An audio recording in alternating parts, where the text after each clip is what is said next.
Tēnā koutou, tēnā koutou, tēnā koutou katoa, ngā mihi nui ki a koutou. Kia ora whānau o te rangi Māori e. Greetings to everyone who is listening today and to the group of people who have been taking part in learning in this kaupapa, this subject. And today, it's my honour to talk about Aotearoa New Zealand, and are we a peaceful Pacific island, and bearing in mind that the word Pacific actually means peace, or are we part of the problem? And I don't propose to give all the answers today, but I'm just going to share a few thoughts and a few background and a few questions, and just maybe for those of you who aren't so familiar with our little country, maybe you can learn a few things about us today. So Kaia, can everybody hear me okay, and is the volume all right? I think the volume is good and I can hear you. I'll mute myself now too. Maybe if others are not muted, it's a good reminder that we can all mute ourselves now. Thank you. So here is a map of the world with New Zealand, Aotearoa, at the south of the Pacific Ocean. The Pacific Ocean is a massive body of water. It's the largest body of water. It's the largest ocean. And as you can see, we are right in among the Pacific Islands, and also we are quite near to Australia, which is a 3-hour plane trip, and many New Zealanders live in Australia. And we're also quite near to the Antarctic Islands, and New Zealand has also a base down there, Scott Base, and we actually work in with the Americans and so on in doing scientific research and other things down on Antarctica. We're also very close to our Asian neighbours, and America is quite close by as well. Well, it's not really very close, but and where I live, I just live on the North Island on the east coast, on a little beach in Hawke's Bay called Homoana. And when I go out there and go swimming and walking, I just think to myself, if I got in a boat and started rowing or sailing, I would end up in Chile, I think. But New Zealand is very much has all the hallmarks of a British colony, and of course, and we also have very strong partnerships and relationships with the Five Eyes network, which is Australia, United States, Canada, England, and we are part of that Five Eyes kind of spy surveillance network as well. And of course, it's the English-speaking white countries that we have those close ties with historically, and I think that makes up the complex mix of what Aotearoa looks like now and how it is influenced. So historically, it is said that the Maori people arrived in the canoes from what is called Hawaii, somewhere in the Pacific Islands, and they came here using celestial navigation, using the stars, and New Zealand was sort of a green and fertile land with lots of resources. And so there are many tribes scattered over Aotearoa, and this is quite an old drawing from the beginning of colonial times here. Then colonization arrived, with the first people arriving in the 1800s from Britain. And quite unusually among British territories, there was a treaty set up, the Treaty of Waitangi in 1840, which was an agreement between the Crown and Maori chiefs around the country, which guaranteed their rights to rangatiratanga, or the protection of land that was to be shared by all, and the protection of resources and language. And so that treaty is still with us today. It's still honoured, but it hasn't been actually lived up to on the part of the Crown, while Māori have always welcomed visitors to their shores. Sadly, we are not a bilingual country these days, and there is a very strong movement to enhance and grow the use of Te Reo Māori, the Māori language, and also to address many of the grievances, mainly to do with land which was taken by the Crown and taken by the colonizers, and unfairly and deceitfully, and taken for purposes, such as during wartime, etc., and not returned. And unfortunately, that is the base of our country, New Zealand, which is we are coming to grips with the consequences of those losses for the Māori people, and we're also coming to grips with trying to address them and make good some of those things. But unfortunately, the consequences is the loss of equality, or the lack of equality between Māori and Pākehā, which is the word for non-Māori in this country.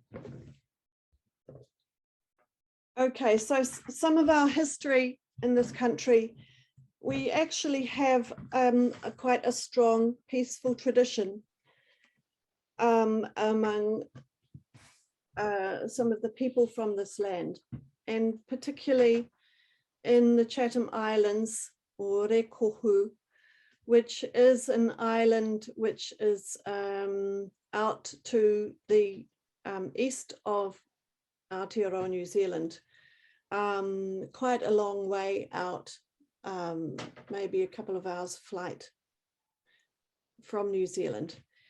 And there was the people who came beforehand and settled there, called Moriori, and they were a peaceful tribe. They did not believe in violence in any form. And but a Māori tribe came over from, they actually were lost at sea, and they landed on the shores, and the Moriori looked after them. But afterwards, after they got better, they were actually attacked by the Māori, and they were sort of taken over. And so that is another sort of part of our history, which is still being dealt with today. And this photograph today that you can see is of the new marae that has been built by the Moriori on the Chatham Islands, Rekohu, which is in the shape of a multi-sided building. I think it's got a hexagon shape. And so that is part of the people, part of our story in Aotearoa. As well as that, we have another history of Parihaka, which was in Taranaki on the west of New Zealand. Excuse me. And they were also a peaceful race. And when the English colonial troops came over wanting to take the land off them, they offered a peaceful resistance, and they were punished. The men especially, were taken away and imprisoned for several years. And that is another part of our peaceful history here, and it predates Gandhi, it predates what happens, you know, the civil rights movement in USA. It's part of our New Zealand history, which we recognize and we honor. Princess Tapuia was one of the daughter of the Maori chief in the Waikato, and she was also very, very strongly supportive of the conscientious objectors in the First World War among the Maori, who refused to go to war and fight. They refused conscription in the Waikato. And she really supported these people. Well, she didn't want any more blood spilt. There was a lot of blood that was spilt in New Zealand over in the various kinds of war previously among the tribes, and then between you know, the civil wars between the colonists and the Maori. And so they were also pacifist and punished because of that. But the story is that Tapuia would go along and go to the prison and bring the men food and sing to them from outside to keep their spirits going.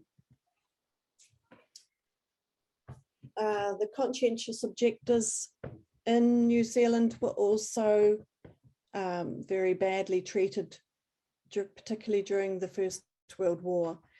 And this photograph here is of a new memorial that's just been opened to Archibald Baxter, who wrote about his experience. And it's illustrating the #1 field punishment. And so finally, we are starting to acknowledge the cost of those conscientious objectors, and hopefully there will be an apology coming to them from the Crown soon. New Zealand has a very proud record of our nuclear-free legislation, which was finally passed in 1987 after many years of a groundswell of protest from the community. And so that resulted in us saying no to nuclear ships. And this photograph is just one of the many rallies and marches that took place. I think this one is come from New Plymouth. But we are actually famous for standing up to the United States and saying, no, we would not allow any of their nuclear ships, nuclear powered ships, or into our waters. And that really caused a problem between our ANZAC alliance, Australia, New Zealand, United States for some years. Also in 1987, the Rainbow Warrior was bombed by the French because it was a Greenpeace ship which opposed nuclear testing in the Pacific. And this was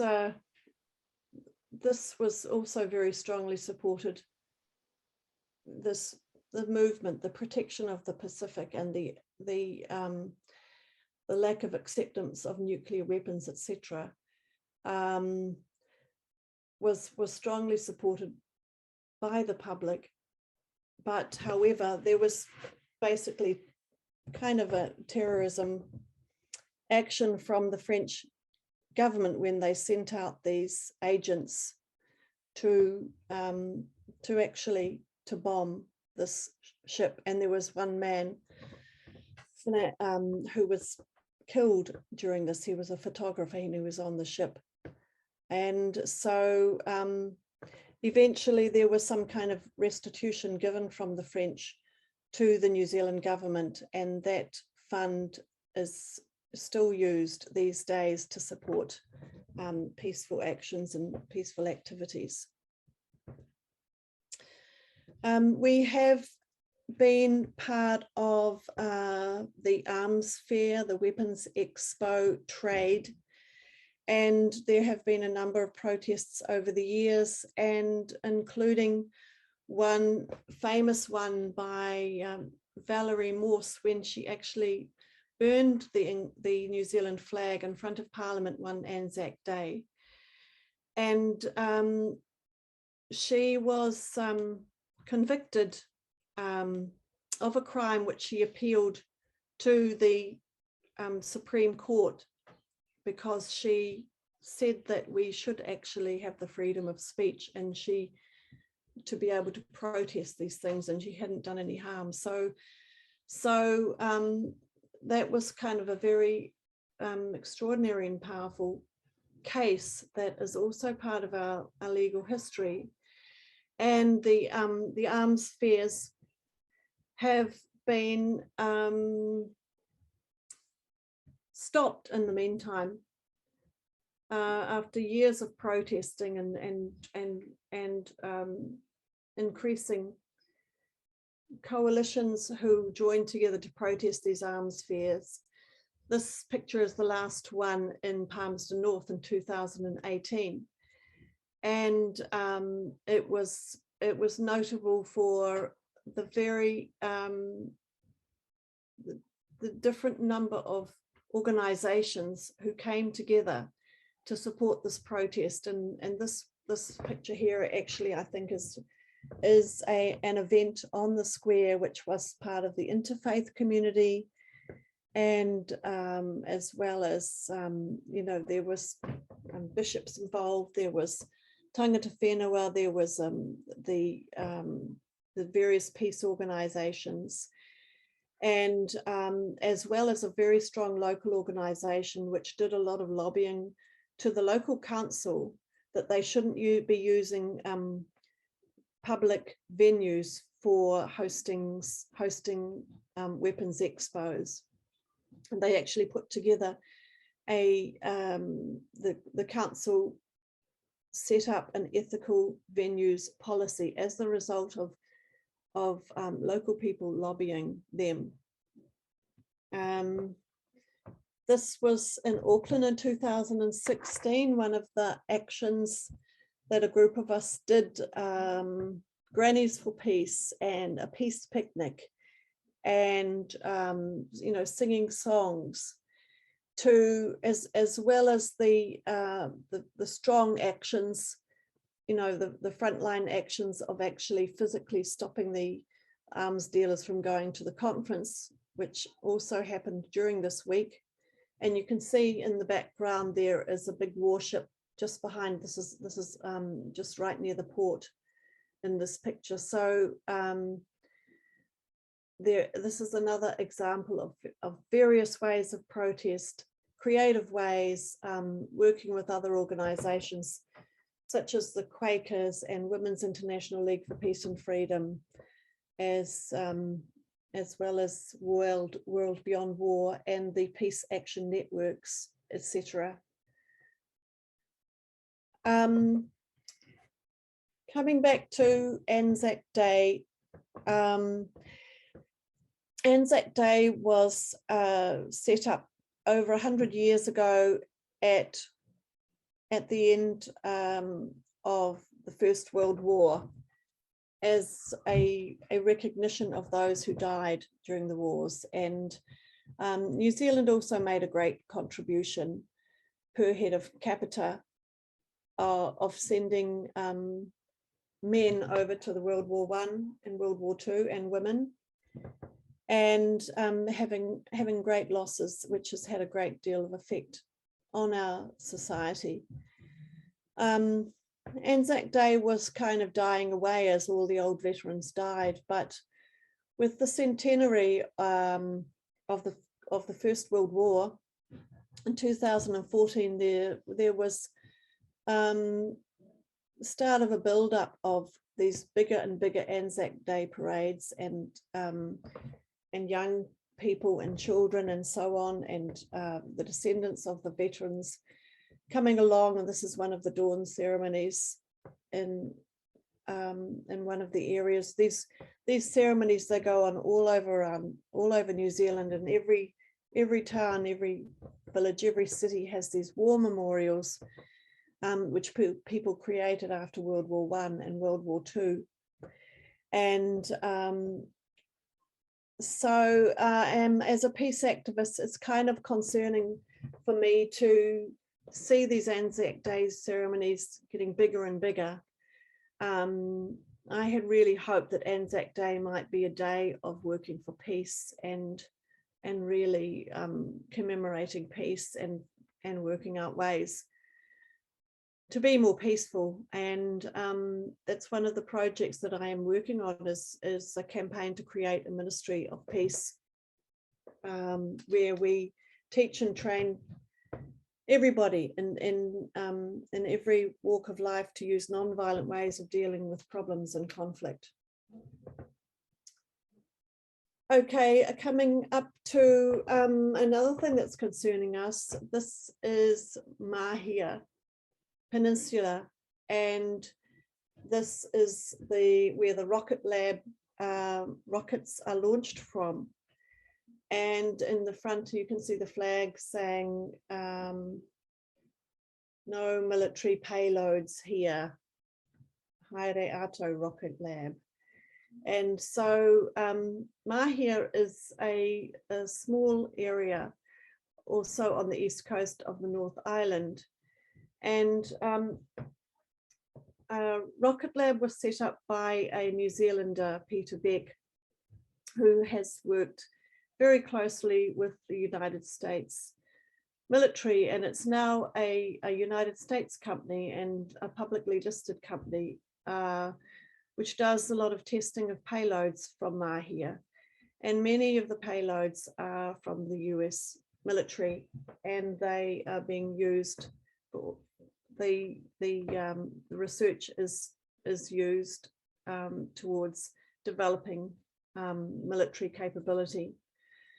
And particularly the indigenous people of Mahia are not happy about this. And there is a campaign which is led by a group called Rocket Lab Monitor, and who have a very good website if you're interested. And they are doing that work, that mahi, in conjunction with other organizations. It's been supported by the New Zealand government, and there is, legislation around how to protect our own particular stance against nuclear weapons. But actually, it doesn't go far enough, and it's not really enough to protect what we really think, and those of us who would like to be independent of this kind of activity, which makes us actually less safe. There is a number of other protests, annual protests too. One is in Waihokai, which was one of the spy bases, and you can see in the background the two balls which are supposed to protect the antennae, although we found out recently they're going to be getting rid of those because they don't actually do anything. But there were 3 men who broke into the base and actually punctured one of the balls, and there was a big court case about that, which they managed to get off because they argued that they were protecting children. They believed that they were protecting children because the information from those bases was going to be used towards military and maybe harming children in Iraq. This was around the time after the Iraq War. Anyway, so I guess the questions that maybe you can discuss in the groups. What does New Zealand have to offer? What do we have in common with other countries, and what kind of things do we can we share? Can we work together? I know that it's really important in doing this work that we do collaborate, and that is what's happening. There is a global organization working to support each other as we protest the arms fair. There is a Pacific Peace Network that we have started in collaboration with the Independent Peaceful Australia Network, and there are others as well. And you know, can a small country like New Zealand, Aotearoa, punch above its weight or make a contribution? Can we have a voice? Is it important that we speak out? And here's just some of the groups that are active in this space.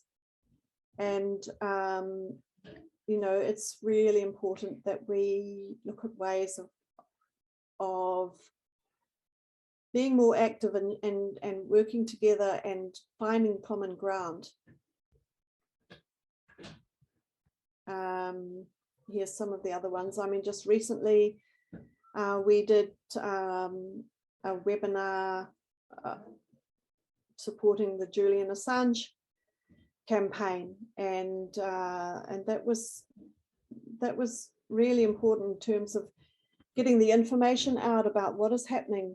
Why is Julian Assange at risk of going to prison in America for 175 years when what the work he's been doing is showing the war crimes, showing the lies that lead to war.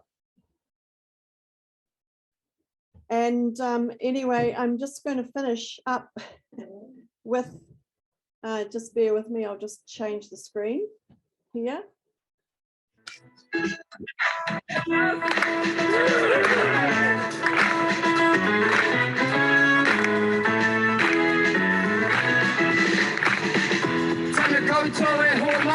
This is the Hawke's Bay Soul Choir.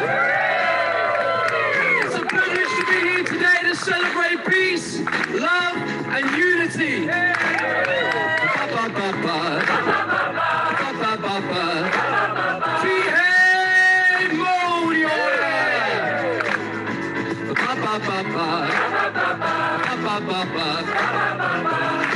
Heidi, my everyone, let your idle heart increase.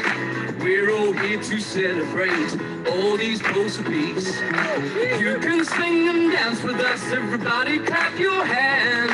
It feels so good when we're together, come on and sing and dance. Is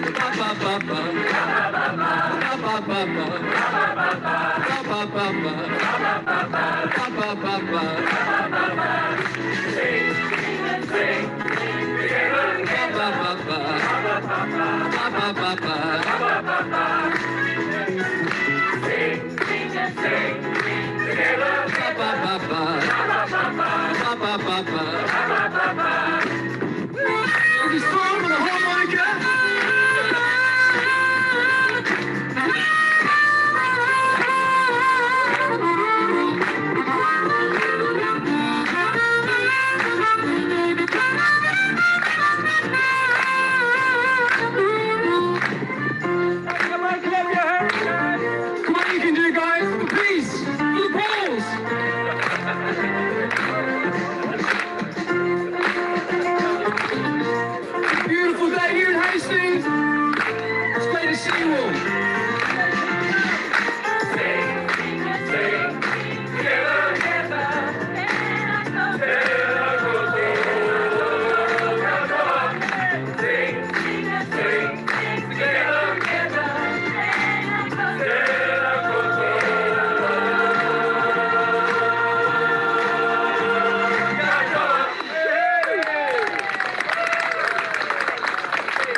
break it down now. None of us, none of us, none of us, none of us, none of us, none of us, none of us, none of us, none of us, none of us, none of us, all three. Yeah.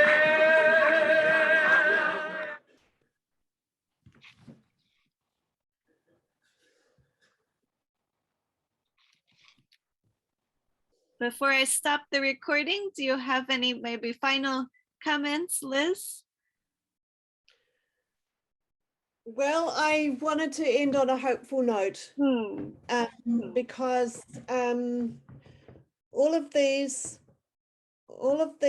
things that we're talking about, they're very, very heavy and serious, and actually people do have the possibility and the capacity to work together. And we had this beautiful event last weekend, which I wanted to share with you. We had 40 different nationalities sharing and saying the words, "May peace prevail on earth," in our community, in our city. And we had, these po, which is the Māori word for poles, they will be there for a couple of months, and then they will be gifted to communities, to churches and schools and marae and parks as a permanent symbol of the importance to work for peace. And so, it is possible, and it is something that all of us have in our hearts, and it's so important these days. And so, yeah, so that's really, I just wanted to share that. That's what we're capable of. And so, ngā mihi nui kia koutou, tēnā koutou, tēnā koutou, tēnā koutou katoa, kia ora.